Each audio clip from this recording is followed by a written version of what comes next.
Témoigner pour Dieu nécessite que l'homme soit en contact avec Dieu lui-même, afin de dire les paroles que Dieu désire prononcer. Ce n'est qu'après que Dieu ne se soit révélé et fait connaître à lui qu'un homme peut en parler. Ce n'est que lorsqu'il a été en contact avec cette réalité absolue qu'il peut ouvrir sa bouche et témoigner pour Dieu. S'il n'en est pas ainsi, il n'a pas de parole et, en conséquence, pas de témoignage à donner. Je peux divulguer autour de moi les commandements, les statuts, les ordonnances ou la parole de Dieu. Mais concernant le témoignage, c'est une autre affaire. Ce qui procède de l'homme, ce sont des commandements, des statuts, des ordonnances et préceptes, mais le témoignage demeure en Dieu. Ces différents aspects sont extérieurs, tandis que le témoignage est l'absolue réalité demeurant en Dieu. Il est donc nécessaire que Christ vienne de Dieu apporter le témoignage de Dieu. De même, c'est le Saint-Esprit procédant de Christ qui apporte les témoignages de Christ. Ainsi, celui qui connaît Christ et le Saint-Esprit peut manifester le témoignage de Dieu et de son Christ. Un tel témoignage ne dépend pas de la parole de l'homme, de la doctrine ou de l'enseignement, parce que c'est Christ lui-même qui doit se manifester. Un témoignage peut devenir une doctrine, mais la doctrine ne deviendra jamais le témoignage. Quand le témoignage est apporté aux hommes, il peut être perçu comme un commandement auquel ils doivent obéir. Cependant, ce commandement n'est pas le témoignage. Ce témoignage est quelque chose de totalement différent de ce qui est communément appelé témoignage. Nous disons souvent que nous ne pouvons témoigner d'une chose dont nous n'avons pas l'expérience.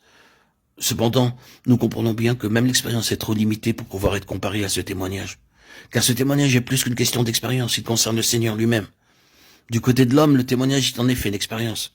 Toutefois, ce terme expérience est loin d'être approprié lorsque nous parlons du témoignage. Le témoignage étant une question touchant le Seigneur, lui seul peut réellement témoigner de ce qu'il est. Nul n'est plus grand que Dieu, il est le seul donc à pouvoir apporter le témoignage de lui-même. Trop de doctrines procèdent de l'homme. C'est l'un des grands problèmes de l'Église aujourd'hui. Les gens parlent au sujet de la doctrine et apportent beaucoup d'enseignements à travers les Écritures. Ils nous disent ce que nous devons faire, ce qui est scripturaire et ce qui ne l'est pas. Ils sont complètement absorbés par des considérations de cet ordre.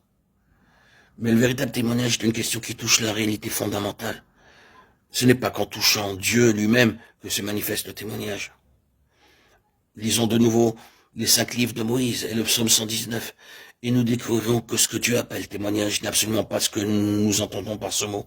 Le témoignage est d'une immensité qu'il nous est difficile d'en avoir une bonne compréhension mentale, car Dieu lui-même parle par ce témoignage. Il nous révèle ce qu'il est et ce qu'il désire. Quiconque touche ce divin témoignage a en réalité touché Dieu lui-même. Prêcher à l'égard de Dieu, c'est prêcher contre le témoignage. Et que signifie prêcher contre le témoignage? Cela veut dire tout simplement prêcher contre Dieu. Tout ce qui touche au caractère de Dieu ou à ses voies touche à son témoignage. Dieu veut que son caractère soit manifesté de manière absolue.